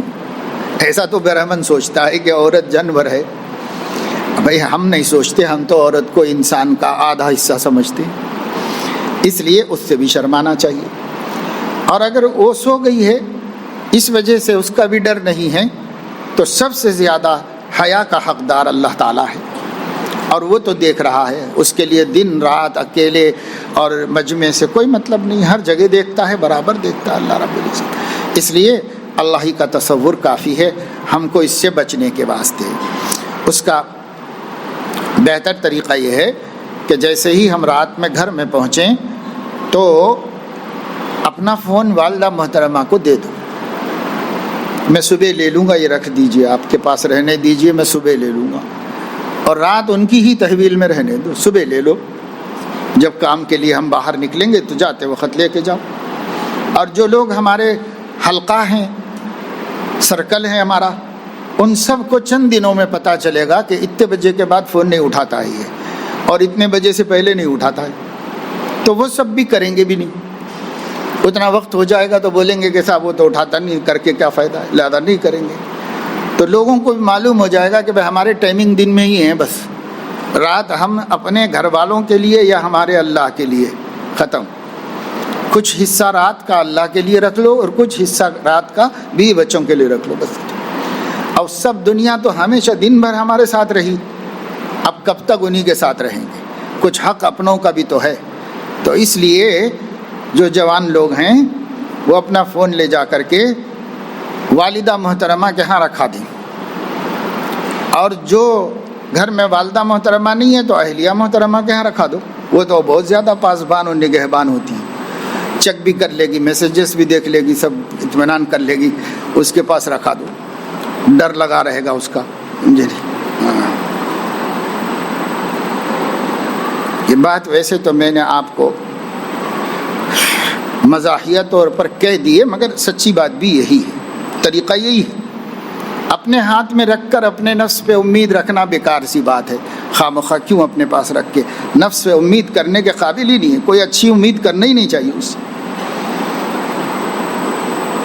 کبھی نیند نہیں آ رہی کہ بہانے سے لگا دے گا، کبھی وحشت ہو رہی کہ بہانے سے لگا دے گا، کبھی کچھ گرمی بہت ہو رہی بول کے شروع کرا دے گا، کبھی اب بھی تو سو گئی نا، چلو ٹھیک ہے، ایک نہیں 20 بہانے ہیں فون میں لگا دیتا ہے۔ اس لیے نہ رہے بانس نہ بجے بانسری، اپنے ہاتھ سے ہی دور کر دو، بس آئی نہ اپنے پاس۔ اب بیوی کے پاس رکھا ہو تو یہ بھی بول دو کہ اگر میں ڈرا کے منگا تو بھی مت دینا صبح تک، صبح ہی دینا، بس اس سے پہلے نہ دینا۔ دل چاہتا ہے کہ صرف فائٹنگ والے ویڈیوز دیکھوں، اور حقیقت میں یہی ویڈیوز دیکھتا ہوں، خیر یہ تو کسی کی اپنی پسند کی بات ہے، لیکن اس میں بھی تو فوٹوز ہیں، اس میں بھی تو تصویریں ہیں، اس کے اندر بھی تو اخلاق خراب ہونے کے اسباب موجود ہیں۔ خود فائٹرز بھی کون سے سطر چھپا کے رہتے ہیں، بہت سے مسائل ہیں، اس وجہ سے یہ سب چھوڑو، خود کو پہلوان بناؤ، ایسا پہلوان جو نفس کو شکست دے سکے، بس اس چکر میں رہو۔ ویڈیوز دیکھ کے کیا کرو، کچھ بھی نہیں بنے گا ویڈیو دیکھنے والا۔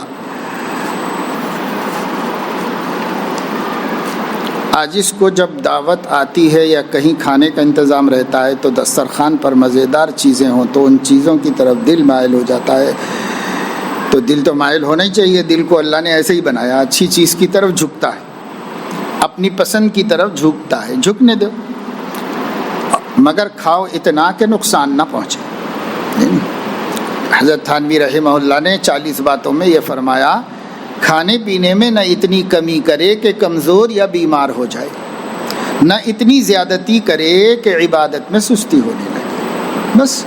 اور اللہ کی نعمتیں ہیں، حلال ہیں، پاکیزہ ہیں، کھاؤ، کلوا من طیبات ما رزقناکم، کوئی بات نہیں، یہ کوئی بری بات نہیں، یہ شہوت بطن میں داخل نہیں ہے، بطن کو ہی اللہ نے بھوک لگائی ہے، شہوت اس کو نہیں کہتے، شہوت اس کو کہتے ہیں ہوس کے ساتھ کھانا اور بے اعتدالی سے کھانا جس سے صحت متاثر ہو، اس کو شہوت کہتے ہیں۔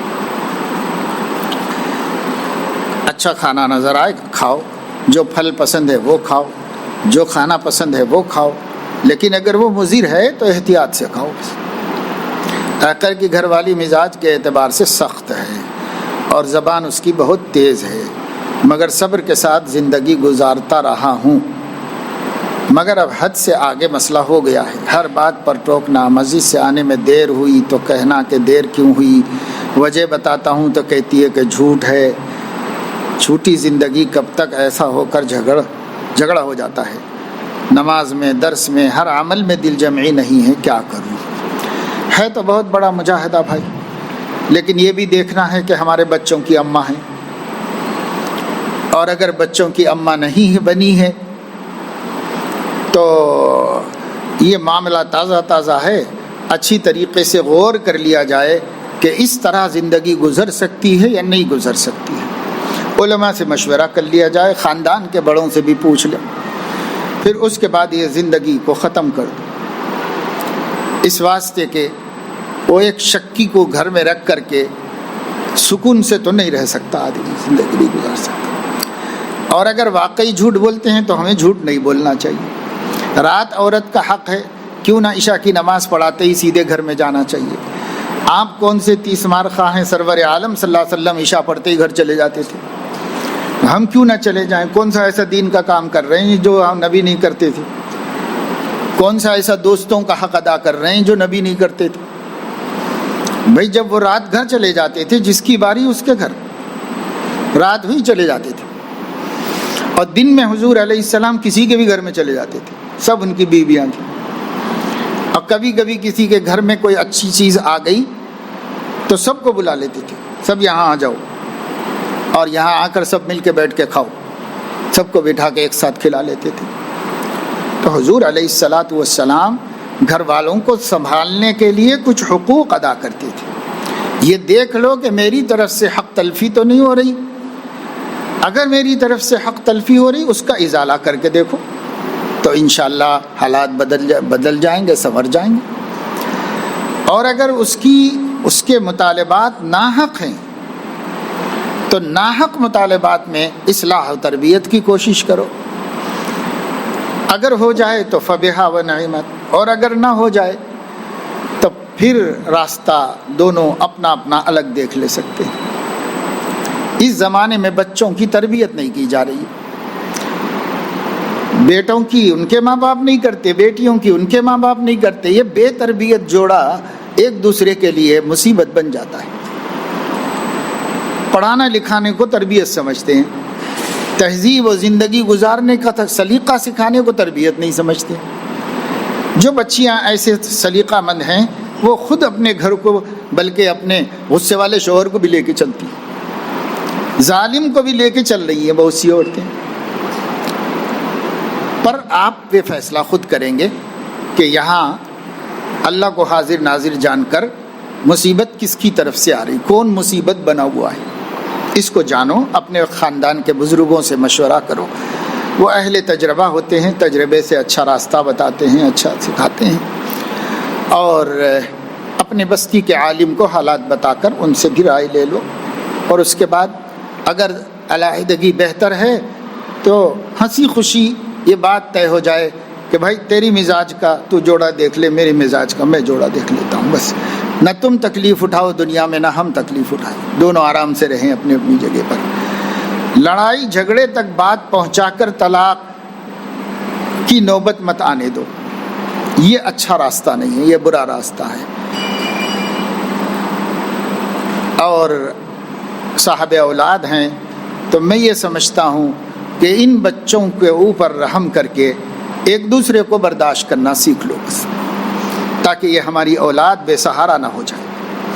اکثر والدین کے الگ ہونے کی صورت میں بچے ان کی سب سے بڑی ضرورت یعنی بڑوں کا سایہ اور ان کی محبت اس سے محروم ہو جاتے ہیں، ایرو غیروں کے رحم و کرم پر ہو جاتے ہیں بچے۔ اس سے بہت ڈرنا چاہیے، چاہے کچھ تکلیف اٹھا لو، اللہ اجر دے گا قیامت کے دن، اللہ قیامت کے دن اجر دے گا۔ ایک بزرگ تھے، ان کا مرید ان سے ملنے آیا تو گھر پہ نہیں تھے، بیوی سے پوچھا تو حضرت والا کہاں ہے؟ تو وہ بیوی ایسے ہی تھی، کڑوی زبان کی اور سخت مزاج کی، اس نے ان کو اول فول کہہ دیا اور کہا کہ وہ گئے ہیں جنگل سے لکڑیاں لانے۔ تو یہ بیچارہ جنگل کی طرف نکلا تو دیکھا کہ وہ شیر اپنے اوپر لکڑیاں اٹھائے ہوئے ہے اور وہ اس کو ساتھ لے کر کے آ رہے ہیں مجھے، تو اس کو تو تھی ہی عقیدت، اور زیادہ عقیدت مند ہو گیا، کہنے لگا کہ حضرت وہ تمہارا بیوی کیا بولتا ہے، اگر وہ تمہارا بیوی نہ ہوتا تو میں تو ٹھکانہ ہی لگا دیتا اس کو۔ تو حضرت نے فرمایا یہ کیا دیکھ رہے ہو، یہ مقام اسی کے رویے پر صبر کی برکت سے ملا ہے۔ بیوی تو نافرمان ہے لیکن جنگل کے درندے و شیر فرما بردار ہو گئے۔ صبر کر کے نکال لو کام، اللہ تعالیٰ برکت دے گا، دعا مانگتے رہو، اللہ سے کہو۔ حضرت ڈاکٹر عبدالحی صاحب رحمۃ اللہ علیہ فرماتے ہیں تم جتنی بھی تدبیر کرتے ہو گھر والوں کی صلاح و فلاح کی، یہ سب اللہ کو دکھا دو گے تو ہو سکتا ہے اللہ ایک اور سوال کرے۔ وہ سوال یہ کرے کہ ٹھیک ہے تم ناکام ہو گئے تھے ہوگے، کیا مجھ سے بھی کہا تھا، کیا میں بھی ناکام ہو سکتا تھا، مجھ سے بھی کہا تھا، تو اس کا کیا جواب دیں گے؟ تو اللہ سے بولتے رہا کرو کہ اللہ پاک میں تو نہیں دے پا رہا ہوں ہدایت، آپ دے دیجیے، تڑپ کے مانگتے رہو، ایک دن آئے گا کہ اللہ ہدایت دے دیں گے۔ وساوس بہت آتے ہیں، مثلا نماز کی نیت ہوتی ہے یا کہیں نیت ہوتی یا نہیں، کہیں کوئی ناپاکی تو کہیں، یہ سب بیکار باتیں ہیں، اس کے تقاضے پہ عمل مت کرو، یہ بہت بڑا مرض بن جائے گا، بہت پریشان ہو جاؤ گے۔ میں حفظ قرآن مجید کر رہا ہوں، حفظ کی وجہ سے معاشی مصروفیت میں نہیں لگ رہا ہوں، پارے باقی ہیں، بین حفظ و نوکری نہیں کر سکتا ہوں یا دیر سے ہوتا ہے، میں کیا کروں؟ اگر نکاح کی عمر ہو گئی ہے اور والدین کام کرنے کے لیے کہتے ہیں تو بھائی حفظ کرنا تو ایک شرف کی بات ہے، لیکن مصالح زندگی کو مقدم رکھ کر کرنا چاہیے۔ ارادہ ہے تو انشاءاللہ بعد میں بھی تھوڑا تھوڑا کر کے کبھی اللہ تکمیل کرا دیں، لیکن اگر ہم اسی کو لے کے بیٹھیں گے اور بہت سی شخصی اور خانگی مصلحتیں فوت ہوتی رہیں گی، معاشی مصلحتیں فوت ہوتی رہیں گی، یہ مناسب نہیں۔ اسلام میں ترجیح راجح کا ایک ضابطہ ہے، کون سی چیز زیادہ ضروری ہے اس کو ترجیح دی جائے گی۔ میری پھوپھی ہے جن کی شادی کو تقریباً 12 سال ہو گئے، کوئی اولاد نہیں ہے،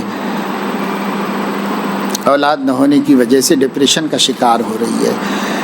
اولاد کی تمنا تو ہر عورت کی آرزو ہے اور اللہ سے مانگتے بھی رہنا چاہیے، راضی برضا بھی رہنا چاہیے۔ قرآن کہہ چکا ہے کہ میں جس کو چاہتا ہوں لڑکے لڑکیاں دونوں دیتا ہوں، جس کو چاہتا ہوں صرف لڑکے دیتا ہوں، جس کو چاہتا ہوں صرف لڑکی دیتا ہوں، جس کو چاہتا ہوں نہ لڑکے نہ لڑکی، یہ سب میں کرتا ہوں۔ یہب لمن یشاء اناثا ویہب لمن یشاء الذکور او یزوجہم ذکرانا واناثا ویجعل من یشاء عقیما۔ جب اللہ نے ایسا کر دیا ہے تو ہمارے حق میں جو مقدر ہے مجھ سے راضی رہیں۔ یہ آپ کی پھوپھی کو تقدیر سے راضی رہنا، قضاء و قدر سے خوش رہنا یہ سکھاؤ۔ جب یہ آ جائے گا تو ڈپریشن نہیں ہوگا۔ تمنا ضرور ہے، تمنا کے دعائیں مانگتے رہنا، کوشش کرتے رہنا، علاج معالجہ جو ہو سکے کر لینا چاہیے، لیکن ڈپریشن کی کیا ضرورت ہے؟ جب اللہ نہیں چاہتا تو ہمارے ڈپریشن میں جانے سے بھی کیا اللہ راضی ہو جائے گا؟ کیا اس کی تقدیر ہے، اس کی تقدیر ہمارے حق میں بہتر ہے، بس اس سے راضی رہیں۔ مجرب وظیفہ بتائیے تو کبھی مل کر کے اس سلسلے میں بعض وظائف ہیں وہ معلوم کر لو، یا نہیں تو بہشتی زیور کے 11ویں حصے میں اس کا بھی ایک عمل لکھا ہوا ہے، دیکھ کے خود ہی کر لو۔ وہ بہن مایوس ہو گئی ہیں، اور یہی بات ہے نا کہ ابھی ان کو ایمان یقین بنا ہوا نہیں، ان کا ایمان یقین بنایا جائے۔